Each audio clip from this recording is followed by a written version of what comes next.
The hilarious and legendarily brutal comedian, Bill Burr, publicly called out hypocritical MAGA snowflakes for their outrage after his wife flipped off Donald Trump at a recent UFC event.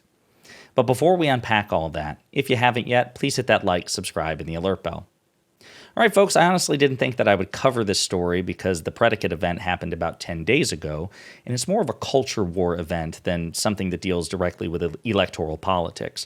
But since Bill Burr has now commented on it publicly, and I thought he was hilarious and he made incisive comments, I want to actually talk about this, and we're going to play that clip there at the end. So, in case you missed it, this happened about 10 days ago at a UFC event in Madison Square Garden. So if you're looking at the screen, obviously you have the orange buffoon himself, Donald Trump, on the left, Bill Burr, the bald comedian, in the center, and his wife, Nia Hill, on the right. This is a 3-second clip. Watch what happens. We're going to play it one more time. So fun. Nia Hill flips Donald Trump off, which of course is her constitutional God-given right. And yet MAGA snowflakes were apoplectic. They were like collectively just induced into this like froth rage, okay? So I'm going to give you some examples here. You have conservative commentator Benny Johnson complaining, Nia Hill, Bill Burr's wife is so classy, he says sarcastically. You have Jack Posobiec going out of his way to fish out a 3-year-old tweet from Nia Hill in which she hopes that Donald Trump gets coronavirus, which, of course, he did. You have Monica Crowley saying, guys, one of the many lessons of Bill Burr's wife flipping off President Trump, do not marry a toxic woke nightmare unless you want your life to be a living hell. Laura Loomer, a crazed Trump supporter, said all kinds of terrible things about Nia Hill, making body-shaming remarks, etc., and so forth. You have Joey Manarino saying Bill Burr's haggard wife should be sleeping on the street after what she did last night. What a complete mockery she made of Burr in his career. Throw her out, Bill. Again, so outraged. And yet, as somebody pointed out, you also have Joey Manarino saying Joe Biden can go F himself, Kamala Harris can go F herself, Adam Kinzinger can go F himself, Pete Buttigieg can go F himself, and Anthony Fauci.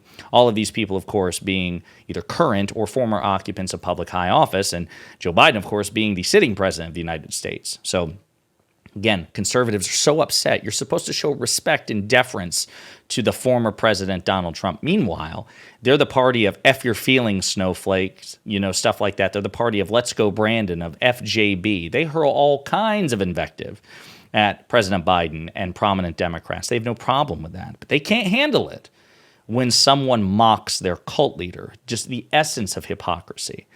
And Bill Burr made this observation himself. So this is him on the Rich Eisen show, and he talks about this. This is about a 2-minute clip. We're going to play it and unpack it together.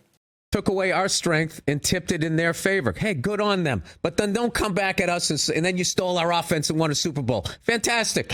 I get it. This is big boy stuff. But don't come back and start crying. Bill Burr here on the Rich Eisen show. I love That's like those Trump guys. They're always going like, you snowflakes, F your feelings and all of that. And then you make fun of Trump. They're like, oh my God, it's so disrespectful. It's like you're saying F Joe Biden. It's like you can't have it both ways. So that's my thing as a Pats fan, okay? Yes. It's just like if you're doing it too, quit your crying. Quit your crying. I mean, How's your wife's hands doing these days? Oh, they're fantastic. I love my wife. You know where you stand with her. Okay? The guy walked in the arena. Everybody cheered. She gave him the finger. Nobody got arrested. That's why this country's great. Everybody expressed themselves. Can we all be adults? I mean, I don't know about you, but I came there to go to the fights. I didn't know I was going to the Republican National Convention.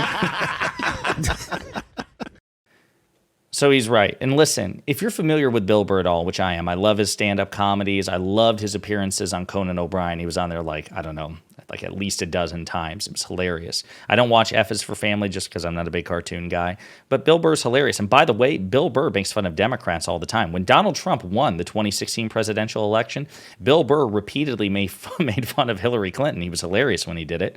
So it's a thing. Like his politics, like his comedy covers all kinds of politics. He'll make fun of Democrats. He'll make fun of Republicans. It just covers the whole gambit. Or the gamut, rather. But again, he's making a very incisive point. The Republican Party has been profoundly uncivil really since Donald Trump, came down that escalator in 2015. He made the party much cruder in its rhetoric, much more combative, much more incendiary. The rhetoric has become increasingly violent, as a matter of fact, not just merely uncivil. And yet they can't handle it when Democrats or people on the left give them just a smidge of their own medicine, which is part of the reason, quite frankly, why I am so willing to insult Republicans in debates and in conversations. It's not something that like I feel obligated to do, but the way I look at it is I have the right to match my opponent's energy. I may choose not to avail myself of that right. I may choose to be very respectful and be civil and show grace, but that's my choice. I'm not obligated to adhere to a different set of standards. And that's really what the Republican Party does, not just in terms of their policies, not just in terms of their strategy, but also their rhetoric.